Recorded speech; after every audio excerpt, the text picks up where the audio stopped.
मैं अपने निकाह के वक्त ही भागकर तुम्हारे पास आई हूँ, अपने अम्मी अब्बा को छोड़कर, अपने होने वाले शौहर को छोड़कर, अपने पूरे फैमिली को छोड़कर।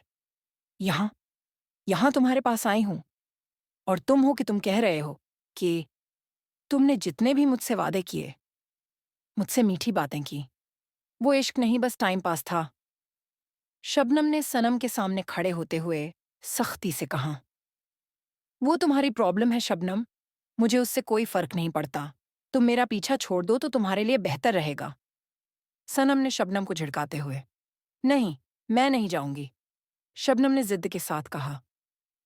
तभी सनम ने बॉडीगार्ड्स को आवाज लगाता है और शबनम को उसके बंगले से निकालने को कहता है।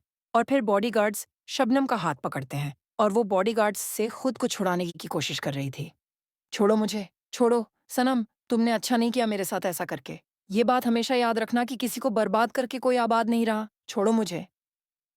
सनम ने उसकी बात इग्नोर कर दी और वो बॉडीगार्ड्स ने शबनम को पकड़कर बंगले से बाहर फेंक दिया। वहीं दूसरी तरफ एक शादी जैसा माहौल था, जो अब मातम में छा गया था, क्योंकि शादी में दुल्हन के हॉल से दुल्हन ही गायब हो चुकी थी। शादी के हॉल में एक खूबसूरत दुल्हा ताहिर ही था, उसके बाजू में दुल्हन की जगह खाली थी। वहीं एक उम्रदराज औरत जिसका नाम जहरा था और वो शबनम की अम्मी थी, वो शादी के हॉल में बेचैन सी घूमते हुए। मैंने हर जगह देखा मगर मुझे शबनम कहीं नहीं दिखी।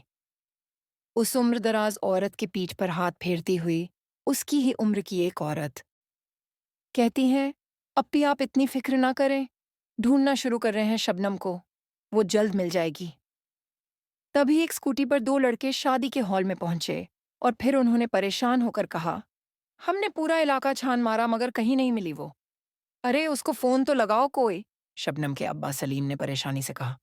खालू हमने फोन लगाया था मगर वो उठा ही नहीं रही फोन, उसमें से एक लड़के ने चिढ़ते हुए कहा।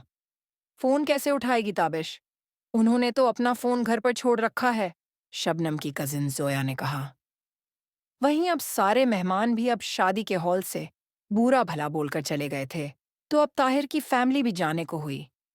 मगर जाने से पहले ताहिर की अम्मी अलमास ने कहा, बेटी की परवरिश अच्छे से करना चाहिए था तो आज ये दिन देखने नहीं पड़ता आपको।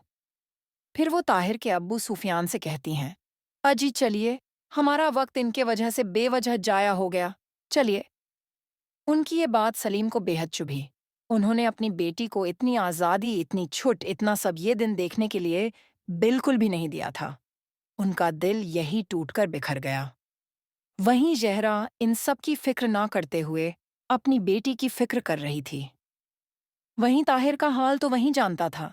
उसने शबनम के लिए काफ़ी ख्वाब देखे थे, मगर सब चकनाचूर हो चुके थे। वहीं शबनम का इतने लोगों का दिल तोड़कर आखिर में वो जिससे बेपनाह मोहब्बत करती थी, उसने भी आज उसका दिल तोड़ दिया। तो आखिर क्या होगा इन टूटे दिलों का? क्या ये जुड़ पाएंगे या फिर ये जख्म भर ही ना पाएंगे? पूरी कहानी पढ़ने के लिए प्रतिलिपि ऐप डाउनलोड करके पढ़ें बेरहम इश्क।